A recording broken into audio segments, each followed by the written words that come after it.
This PowerGrade for DaVinci Resolve is crazy good. You just need to drag this one node to the signal path. This node allows you to create very accurate film emulations with all the bells and whistles of analog film. And you can create very cool looking vintage 8mm looks as well. Even the frame came with the same PowerGrade.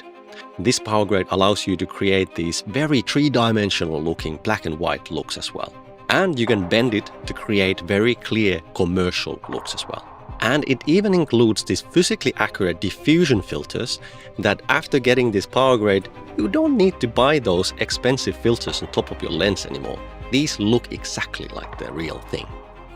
To modify the looks, you simply go inside this one node and turn off and on these nodes. And this luckily works with pretty much all cameras and different color profiles. So let me show you the most powerful PowerGrade ever made for DaVinci Resolve. No, we're not gonna adopt you, even though we really would like to. The PowerGrade's node system is quite smart. It works almost like a plugin. It's really fast to use. Each part of the look creation is done in each of these box icon nodes. So you can turn on and off each effect. And when it's a box, you can go in and edit the settings by just connecting a different node. And all of the effects are done with the native tools in DaVinci Resolve. So you can dive deep into the nodes and see how all the effects are done if you want to learn all the weird advanced techniques the effects are done with. Let's turn them all off and start turning them on one by one to see how each is affecting our image. This is the heart of the PowerGrade. You just connect the one you like to use. The link icon means that you can do that. These are kind of like LUTs, but they are done with native tools, so no need to install anything. You can dive in and see all the modifications that make any of these looks when you go inside. There are a growing collection of these looks. The top ones are synthetic and the lower ones are film emulation looks, profiled from real film stocks, shot side by side with an analog film camera. These are rather strong looks. You can lower the gain to your taste, but most of the time they work out of the gate if your exposure and white balance are correct. And talking about color correction, there is a simple way to do your color correction with these PowerGrades. It's taught in the course you get when you buy this PowerGrade. You just add a node before the PowerGrade and use the HDR global wheels to fix your exposure and white balance. With the correct settings in Resolve, which you learn from the same course, this is a really accurate and has no artifacts. This is a really fast way to color correct like you would have raw video. Next, let's turn on the lens node. Well, actually, before we turn that on, let me explain what is this diagram.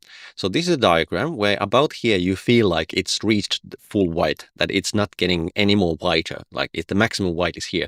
But actually beyond this point, we have something that is called super whites. So it's actually whiter than white, but we don't see it because its super whites are invisible on the display.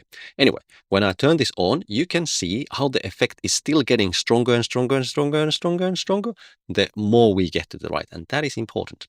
Let me show you what is actually causing this effect. So the first node inside this lens node is optical filters, optical diffusion filters, and these are modeled physically accurately. We have promised, Polymer glass, pearlescent, classic soft, smoke, and more might be coming soon.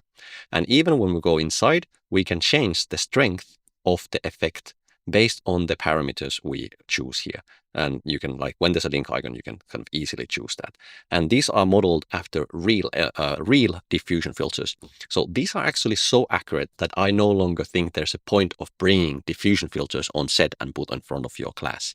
There are certain situations where that's a smart thing. I actually made a YouTube video about it. It's somewhere where I talk about how, but anyway, find it on my channel. There I argue for these like emulations. And take a look at how, let's talk about the super white. So it's becoming more and more stronger where the more we go towards the super white area. And here, up here somewhere, no, not here, I have them here. I have Resolve's diffusion effect, which is a new effect that came last spring. And here, when you look at the effect, it's kind of like after the white point, it's not really getting any more stronger the more you go to the like super white area. And there's other kind of weird stuff happening, but let's not talk about that. Just compare it to the physically accurately modeled diffusion, it looks so much better. So at this point, I want to come up with something. This PowerGrade is actually created by me. This is my new version of my ACES Lite look library, which is my flagship product. It's basically me distilling all of my experience and expertise over a decade into this one product and creating these kind of tools for you to be able to create the same kind of looks that I'm creating. And I'm kind of slowly becoming more and more convinced after a lot of comparing that this tool is the best in the market. And it takes quite a lot of courage and a lot of testing from my side to actually say this, but this is really good. I'm really proud of this product. And it seems that based on the testimonials that I spontaneously, I'm not asking anybody to give me testimonials, but I just keep on getting these testimonials. Other people like this tool as well.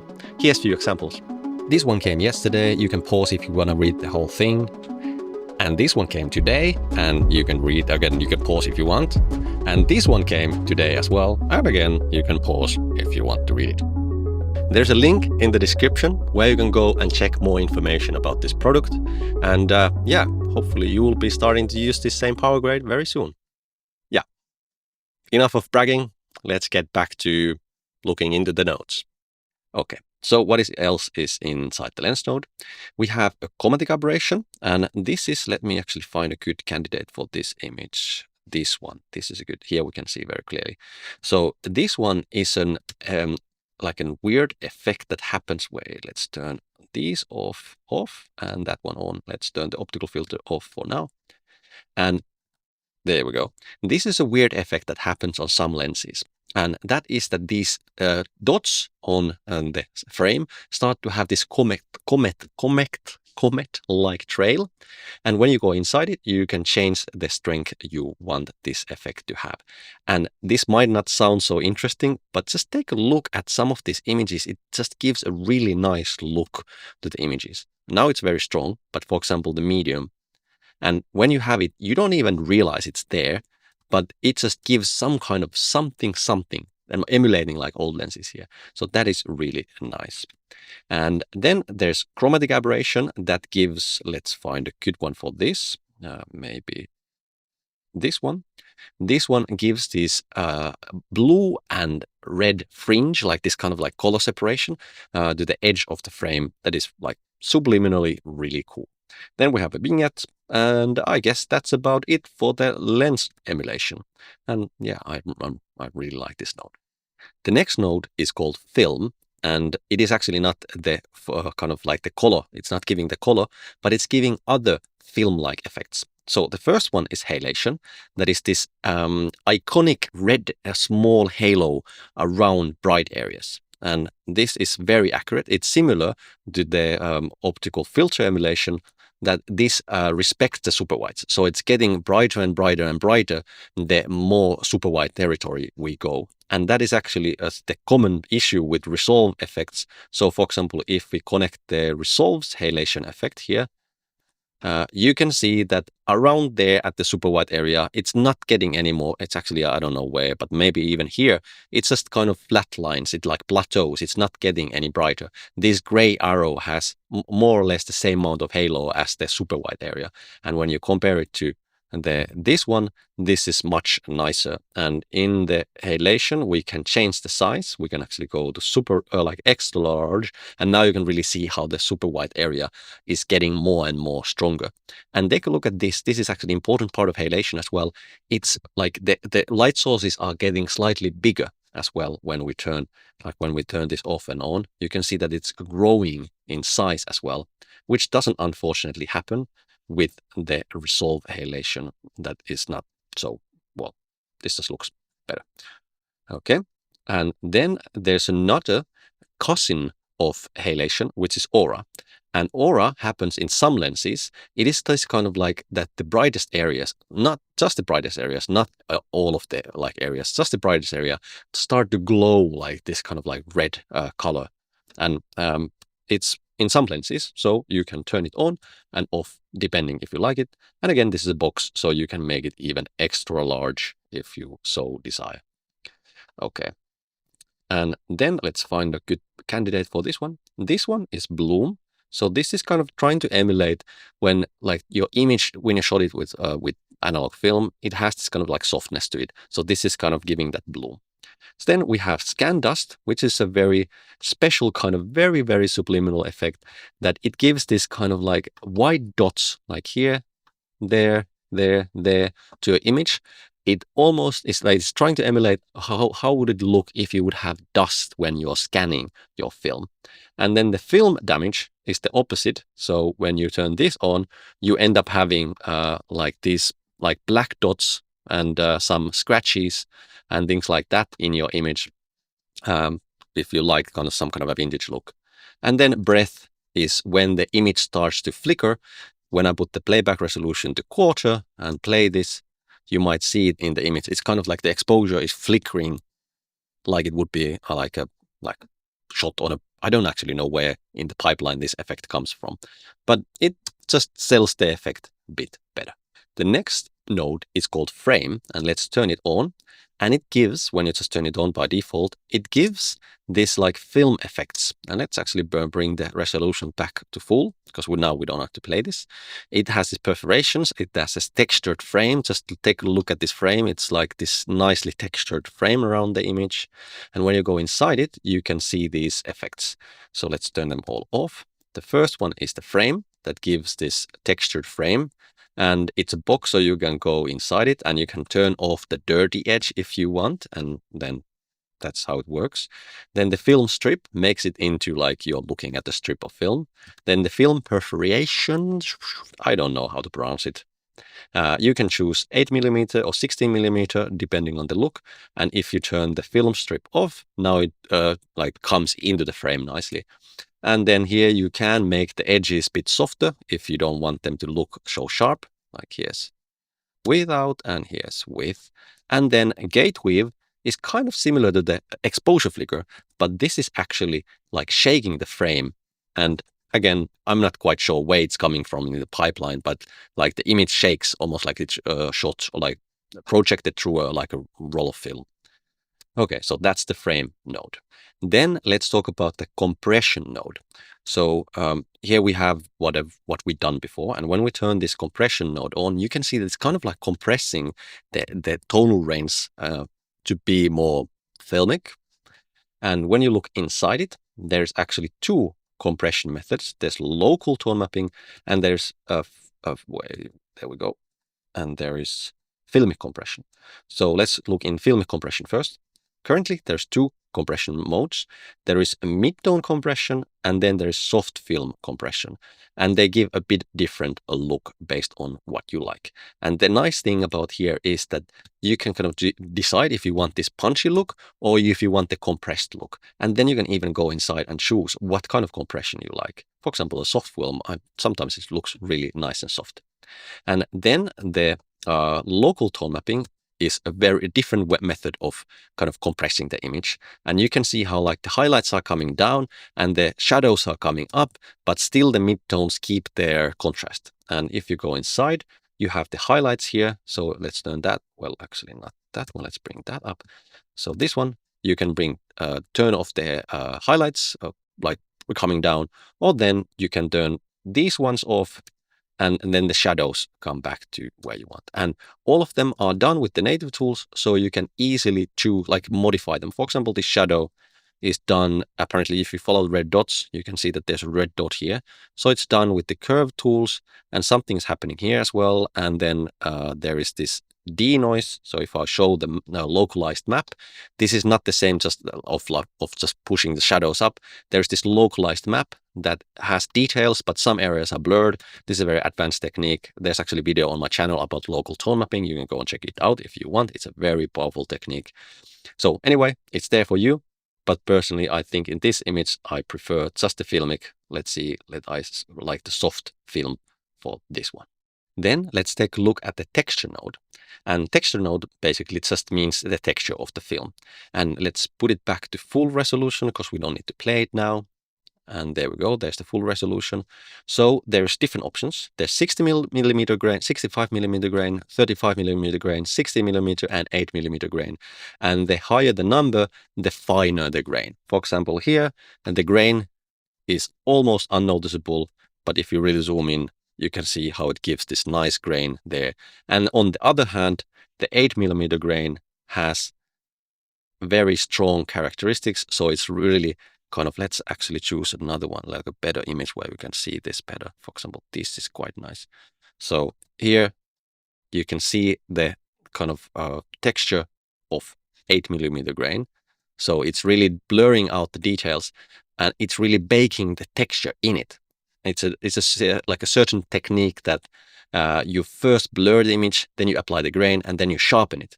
So if you make this like something like this size and you turn it on and off, you don't actually even notice that the grain is there. It feels as sharp with the grain and without the grain. But when you go inside, then you can see that the details are actually formed in from this like mush of grains.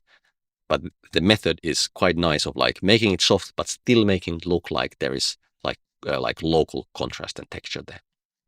Then the last node is toning node. And when I turn this on, for example, by default, it gives this blue shadows and warm highlights. But that's only one of the many toning presets that you can find in this one node.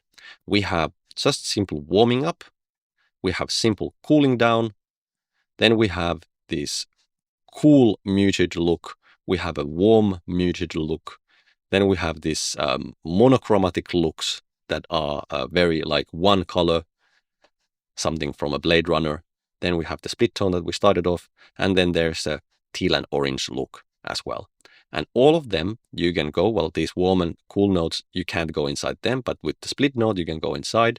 And in general, the toning happens on this node. And then if you follow the red dots, for example, let's see this, there's a red dot here. If you follow it, and then you just try and figure out what has changed, and it's actually here in the log wheels. And here you can change what kind of color you want in the shadows. For example, I might be more green, and I might want my highlights to be more magenta. And this is the beauty that all of them are made it with native tools. As long as you kind of follow the red dots and you kind of find where the modification is done, you can easily move it to the place where you personally want it to be. But most of these toning things are done with like already, how would I say, they're already been go through a strict control that there is no fluff, because often these look creation tools, they have a lot of fluff. This one is done in a way that as much as possible of the fluff has been cut away. And then there's actually one more node that is not here, because this is clip-specific nodes that are recommended to put only on individual clips.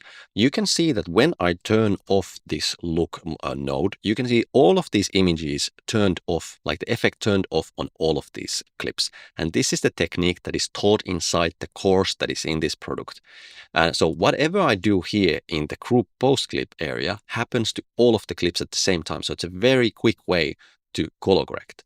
But some of the clips are recommended to add only to individual clips. So when I switch to clip area here, then whatever I do here happens to only this one clip and not to all of them. So let's find the clip effects, and I'm going to bring it here, drop it there, and let's look inside it.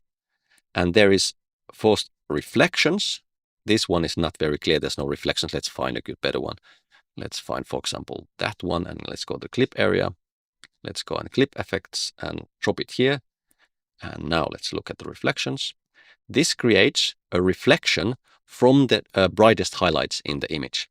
And this is a really nice way of adding like complementary colors. Like here, just happens to look good that the blue color from the reflection really plays along with these red lights. And we accidentally got this really nice kind of a color palette here. And this is a really nice way of using the reflections tool. Then we have another one. This is called swirly bokeh. And let's go back to the one that we used earlier. This one. And are we on the clip level? Yes.